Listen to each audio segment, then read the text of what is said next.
evening, Kate. Thank you very much for your time. Well, glad to be here. Thank you very much for joining us, and thank you very much for your time. My first question for you, what are some general tips on what people can do to prepare for an earthquake? That's a big subject, and we break it down into three parts: what you can do before an earthquake, what you can do during, and what you can do after. So you want to know before an earthquake, what are a few ideas to help you stay safe? And for the most part, we talk about duck cover, hold on. There's no forewarning for earthquakes. The best we have is a USGS. I don't even know what to call it. Earthquake alert app, and you can sign up for that. And it may give you, depending on your location, from proximity to the epicenter. If you're on the epicenter, there's no warning. You're just boom. But if you are a few miles this way or that way, the app will let you know, okay, there's an earthquake coming and give you 2 to 4 minutes. So that gives you time to go duck cover and hold on. So that's one way to prepare is to get that app. The other one, if there's a significant earthquake, you want to get enough water in your house, 1 gallon per person per day for 3 days. So you want to think about your pets too. And that water will be to help you cook, you know, clean anything, yeah, dishes and things like that. So you need enough water because most likely the electric will be out, the water lines will be out, the gas lines will be out if it's a significant earthquake. So water is the key thing we have to think about. And you want clean water. You may not want to trust your tap water because the lines break, the sewer lines intermingle. So you want to store your water in a safe place, away from chemicals, if it's under the sink or in the garage. So you have your water supply. And, in the worst case scenario, you can drain your hot water heater and but make sure you disinfect the water with some drops of bleach, things like that. So I always focus on the water, the key element. Thank you very much, Kate. My next question for you is, how often do earthquakes actually occur?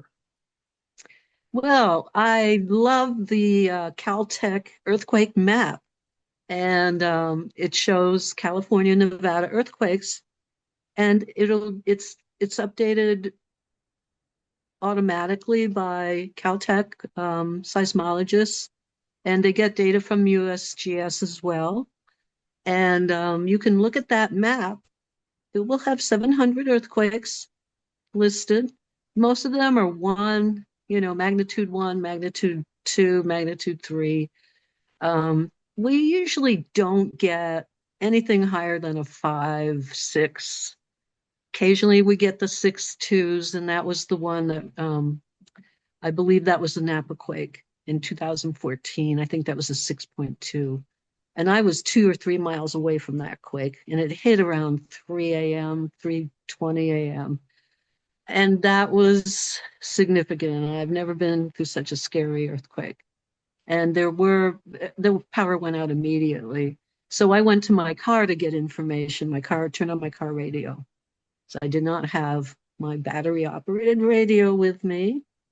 So, and I did have flashlights and things like that. So, um, the best thing to do is to get a battery operated radio and good flashlights and extra batteries. Make sure you have those handy at all times. Gotcha. Very good advice. And my last question for you is, what is the likelihood of a major earthquake happening in our area? Well, if you look at that Caltech California earthquake map, it's happening every minute. There's an earthquake just about, and they're minor. You won't even feel a magnitude one, two, or three. Maybe a 4 or 5. You could feel that 4.5, but they're happening all the time, and that's kind of I don't know. That's just normal from after the years of working with working in the field. So we think that's stress releasing earthquakes, those little tiny microquakes that are on that map. And you'll see that they do follow the fault lines. They do seem to keep snapping on those fault lines on the Hayward Fault, which is on the East Bay, and on the San Andreas Fault, which is closer to the Pacific Ocean.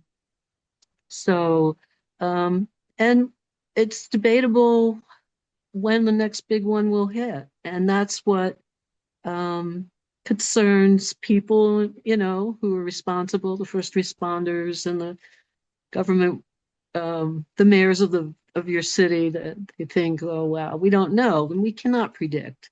But if we prepare and we're ready and we have our supplies and, we tell our friends, I got prepared, I did this, people will band together when or if something happens. It's a very nice thing to see that happen. Do you want to talk about go bags? Sounds good. Okay, we recommend that every person gets their go bag together. And that is useful for floods, earthquakes, um, any kind of mudslides, anything like that. You have change of clothes, pair of socks, toiletries, you have your flashlight in there, you have some cash because ATMs will not be working. Um, you have your medications if you need them, and you have digital copies of your home insurance or your, car insurance, things like that, and ID, digital copies of your ID, so that you're ready to go in 5 seconds. The Oakland fire, those people back many years ago, they had someone knock on the door, a sheriff or a policeman said, "Get out now," and they had to leave. And that you may have something like that happen. Hopefully not. But if you have your go bag ready, then you'll be okay. More okay. I appreciate your time and effort today, Kate, and I appreciate your help. Oh, thank you.